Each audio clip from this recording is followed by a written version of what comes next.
नमस्ते दोस्तों, कैसे हो आप सब। उम्मीद करती हूँ बहुत ही अच्छे होंगे। ये बताने के लिए कमेंट बॉक्स में जय श्री राम लिखना बिल्कुल ना भूलिएगा। तो आज आप सभी को मैं बताऊंगी, प्रभु श्री राम ने बताया मृत्यु के बाद घर में माता पिता की तस्वीर लगानी चाहिए या नहीं लगानी चाहिए। दोस्तों, इस बात को हम बहुत ही ध्यानपूर्वक सुनेंगे। भगवान श्री राम ने बताया मृत्यु के बाद घर में माता पिता की तस्वीर लगानी चाहिए या नहीं। सुनिए ये कथा और हो जाइए भवसागर से पार। दोस्तों, भगवान श्री राम जी कहते हैं कि माता पिता हमारे प्रथम देवता होते हैं।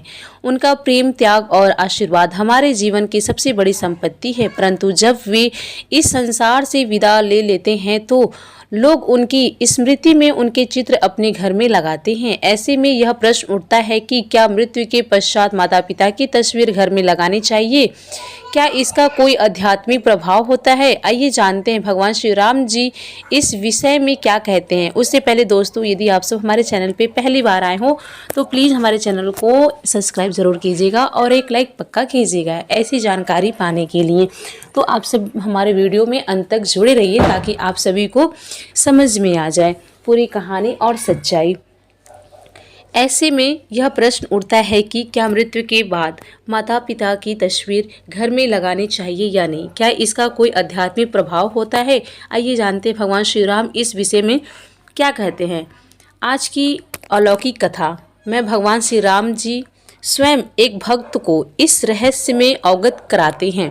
यह प्राचीन समय की बात है। एक दिन देवर्षि नारद पृथ्वी भ्रमण कर निकले थे।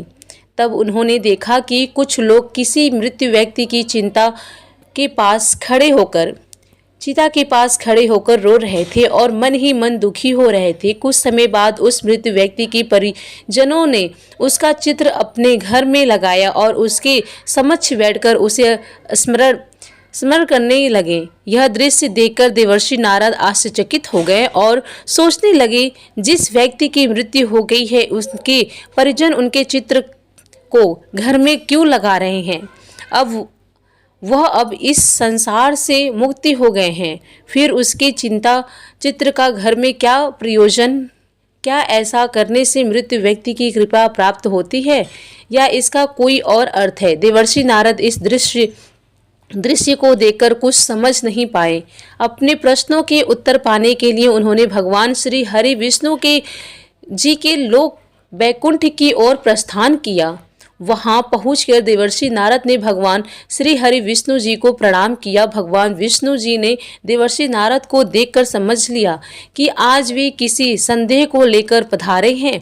तब भगवान विष्णु बोले, हे ब्रह्मनंदन देवर्षि नारद, आपका वैकुंठ लोक में स्वागत है। बताइए, आज किस उद्देश्य से आप यहाँ पधारे हैं? कौन सी चिंता आपको व्यतीत कर रही है? निश्चय ही आज आप किसी शंका के समाधान हेतु यहाँ आए हैं।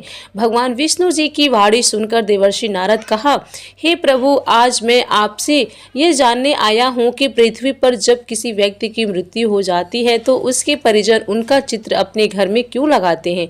क्या ऐसा करना उचित है? ऐसा करने से परिजनों को लाभ होता है? क्या मृत्यु व्यक्ति का आशीर्वाद उन पर बना रहता है? देवर्षि नारद की बात सुन भगवान श्री हरि जी बोले, हे देवर्षि नारद, आज आपने एक अत्यंत महत्वपूर्ण प्रश्न पूछा है। आपके इस प्रश्न के उत्तर में समस्त मानव जाति का कल्याण छुपा हुआ है। अतः हे नारद, मैं आपको इस प्रश्न का उत्तर एक अलौकिक कथा के माध्यम से देता हूँ।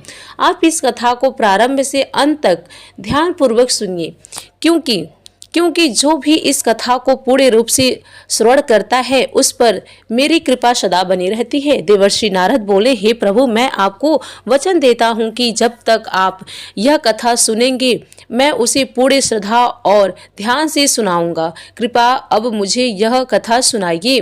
तब भगवान श्री हरि विष्णु जी कथा प्रारंभ करते हुए बोले, हे ब्रह्मनंदन देवर्षि नारद, ये कथा समस्त संसार का कल्याण करने वाली है। यह बहुत प्राचीन काल की बात है, जब भारत में रामदास नामक एक युवक रहता था। रामदास भगवान श्री कृष्ण का परम भक्त था। वह सदा सच्चे धर्म का पालन करता और अपने माता पिता की सेवा करता था। समय धीरे धीरे बीतता गया और वो अपने माता पिता के साथ एक सुखमय जीवन व्यतीत कर रहा था। रामदास की पत्नी का नाम साधना था। साधना भी एक चरित्रवान, धर्मनिष्ठ और पतिव्रता स्त्री थी। रामदास अत्यंत परिश्रमी था। वह दिन भर श्रद्धा से परिश्रम करता और जो कुछ कमाता उससे अपने परिवार का पालन पोषण करता। उसे अपने माता पिता से अत्यंत प्रेम था। फिर एक दिन अचानक उसके माता पिता का निधन हो गया। रामदास अत्यंत दुखी हो गया। माता पिता के अंतिम संस्कार के पश्चात उसने उनके बड़े चित्र घर में पूजा स्थल में स्थापित कर दिया और प्रतिदिन उनकी पूजा करने लगा। अब उसका जीवन माता पिता की पूजा करते हुए बीतने लगा। कुछ सप्ताह बाद उनके जीवन में अजीब घटनाएं घटने लगी। मानसिक अशांति बढ़ने लगी, घर में कलह होने लगी और वो सपनों में विचित्र दृश्य देखने लगा। अब उसका अपनी पत्नी साधना से प्रतिदिन झगड़ा होने लगा। रामदास का मन पूरी तरह से अशांत हो गया। एक दिन वह गंगा के तट पर बैठकर रोने लगा। वहां गंगा किनारे श्री कृष्ण का एक मंदिर था। वो श्रद्धा के साथ उस मंदिर में गया और भगवान श्री कृष्ण के सामने बैठकर प्रार्थना करने लगा।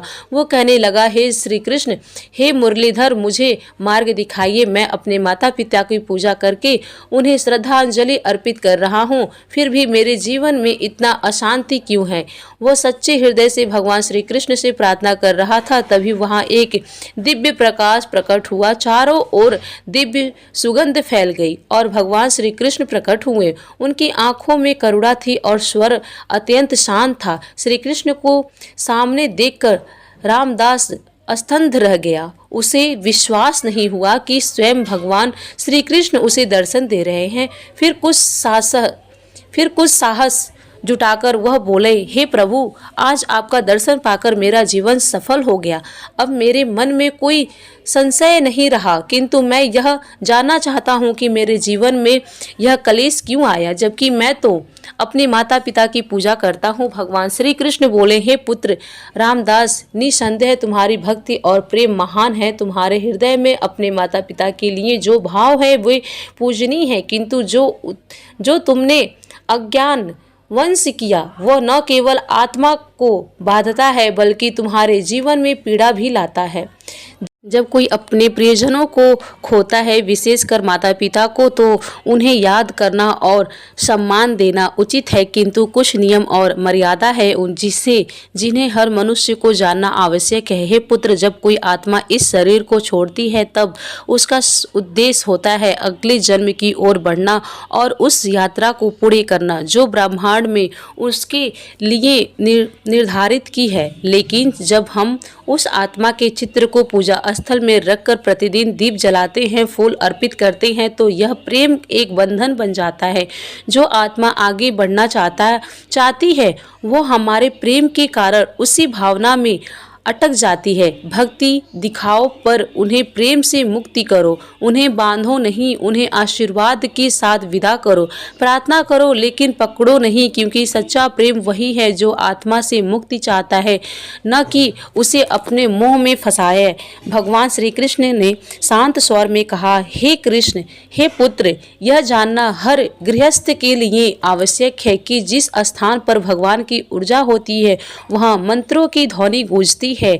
जहाँ दीपक की ज्योति आत्मा को परमात्मा से जोड़ती है वहाँ मृत व्यक्तियों के चित्र नहीं लगाए जाते, क्योंकि वह स्थान आत्मा की मुक्ति का केंद्र होता है, न कि बंधन का।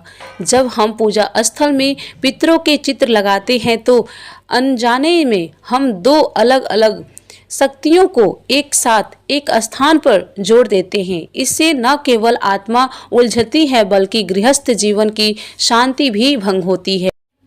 भगवान का स्थान आत्मा की मुक्ति का केंद्र होता है और पितरों का स्थान स्मृति और श्रद्धा का। अतः इन दोनों को अलग अलग रखना चाहिए। भगवान श्री कृष्ण आगे कहते हैं, यदि तुम अपने माता पिता का चित्र घर में रखना चाहते हो तो ध्यान रहे कि वो पूजा स्थल ना हो, वह स्थान केवल स्मृति हो, जहाँ दीपक या अगरबत्ती ना जलाई जाए, वह श्रद्धांजलि हो, पूजा नहीं। पूजा वहाँ होती है जहाँ हम भगवान का आवाहन करते हैं, और स्मरण वहाँ होता है जहाँ हम किसी को प्रेम पूर्वक याद करते हैं। हे पुत्र, प्रेम और पूजा के अंतर को समझो। जो आत्मा जा चुकी है उसे सम्मान दो, किंतु ईश्वर की पूजा और आत्मा की स्मृति का मार्ग एक जैसे न बनाओ। यही सच्चा धर्म है। जो संताप तुम्हारे मन में है वह स्वाभाविक है। माता पिता के निधन के बाद हर संतान उनके लिए कुछ करना चाहती है।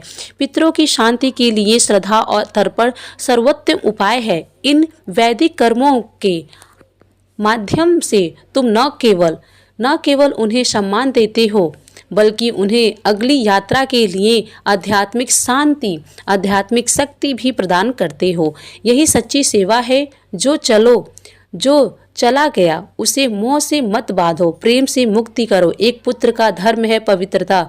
यह संसार माया है। आत्मा आती है, अनुभव करती है और फिर चली जाती है, पर जब तुम मोह से डूब जाते हो तो वह तुम न केवल अपने हृदय को बांधते हो, बल्कि उस आत्मा की गति को भी रोक देते हो। मोह आत्मा को रोकता है, प्रेम उसे मुक्ति करता है। जो भी पुण्य कार्य तुम उनके नाम पर करोगे, जैसे गरीबों की सेवा, भूखों की भोजन कराना और वृक्षारोपण करना, यही कर्म तुम्हारे जीवन में तुम्हारे माता पिता के आशीर्वाद के रूप में लौटेंगे। प्रेम को कर्म में बदलो, यही सच्ची श्रद्धांजलि होगी। भगवान श्री कृष्ण ने आशीर्वाद देते हुए कहा, हे पुत्र, तुम्हारे माता पिता ने तुम्हें बहुत प्रेम किया। उन्होंने अपना संपूर्ण जीवन तुम्हारे लिए अर्पित किया। अब समय आ गया है कि तुम्हारा प्रेम उन्हें बांधने का साधन नहीं, बल्कि उन्हें मुक्त करने का माध्यम बने। यदि तुम अपने घर में सुख और शांति चाहते हो तो पहले उन आत्माओं को शांति दो जो अब इस लोक की नहीं रही। आस्था आवश्यक है, पर संयम के साथ ज्ञान से अपने जीवन को सगत बनाओ, तभी तुम्हारा प्रेम सच्चा कहलाएगा। इसके पश्चात देवर्षि नारद ने भगवान से पूछा, हे प्रभु, अब मैं जान गया हूँ मृत व्यक्तियों की तस्वीर रखने का रहस्य क्या है, परंतु मैं ये भी जानना दोस्तों, बस मेरी वीडियो यहीं तक की थी। उम्मीद करती हूँ आप सभी को समझ में आ गया। तो मैंने पूरा प्रयास किया आप सभी को समझाने के लिए। चलिए फिर मिलेंगे नेक्स्ट वीडियो में। यदि आप सभी को मेरा वीडियो अच्छा लगा तो प्लीज़ हमारे वीडियो को लाइक, शेयर एंड सब्सक्राइब जरूर कीजिए। धन्यवाद।